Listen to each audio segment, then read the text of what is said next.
নরসিংদীর মনোহরদীতে বাংলাদেশ জামায়াত ইসলামীর কেন্দ্র প্রতিনিধি সম্মেলন অনুষ্ঠিত।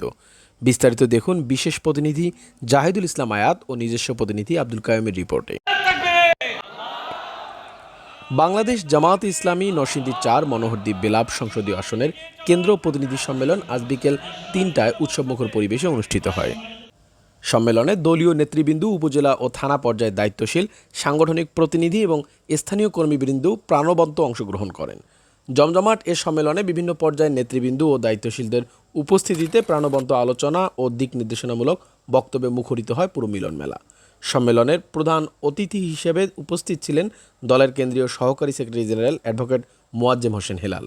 প্রধান অতিথির বক্তব্যে তিনি বলেন, বাংলাদেশের মানুষ আজ পরিবর্তনের অপেক্ষায়। দীর্ঘদিনের ফেসিবাদ ও নিপীড়নের জবনিকা টানতে শুরু করেছে। জনগণের ঐক্যবদ্ধ পদচারণা প্রমাণ করেছে এদেশের মানুষ আর অন্যায়ের কাছে মাথা নত করবে না।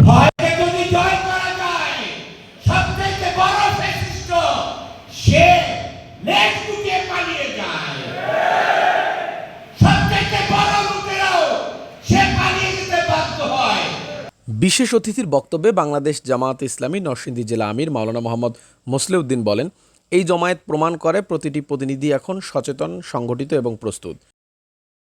সভায় আরও বক্তব্য রাখেন নরসিংদী জেলা জামায়াতের সেক্রেটারি মাওলানা আমজাদ হোসাইন, জেলা জামায়াতের সহকারী সেক্রেটারি ও নরসিংদী ৪ মনোহরদী বেলাব আসনে বাংলাদেশ জামায়াত ইসলামী মনোনীত প্রার্থী মাওলানা মোহাম্মদ জাহাঙ্গীর আলম,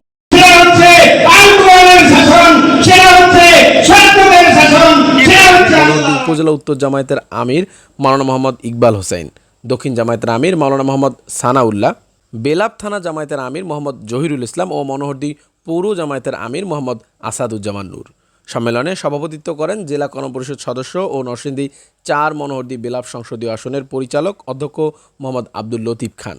তিনি তার সমাপনী বক্তব্যে বলেন, এই সম্মেলন যেন শুধু আনুষ্ঠানিকতা না হয়ে আমাদের জন্য নতুন অঙ্গীকারের উৎস হয়। সম্মেলনে উপজেলার বিভিন্ন এলাকা থেকে আমন্ত্রিত প্রতিনিধিরা অংশগ্রহণ করেন এবং অনুপ্রাণিত হন রাজনৈতিক ও সাংগঠনিক ভবিষ্যৎ কর্মপন্থা সম্পর্কে। সার্বিক আয়োজনে ছিল শৃঙ্খলা, আত্মবিশ্বাস এবং ইমানি চেতনার এক অপূর্ব সমন্বয়। Desk report, channel Monohardi.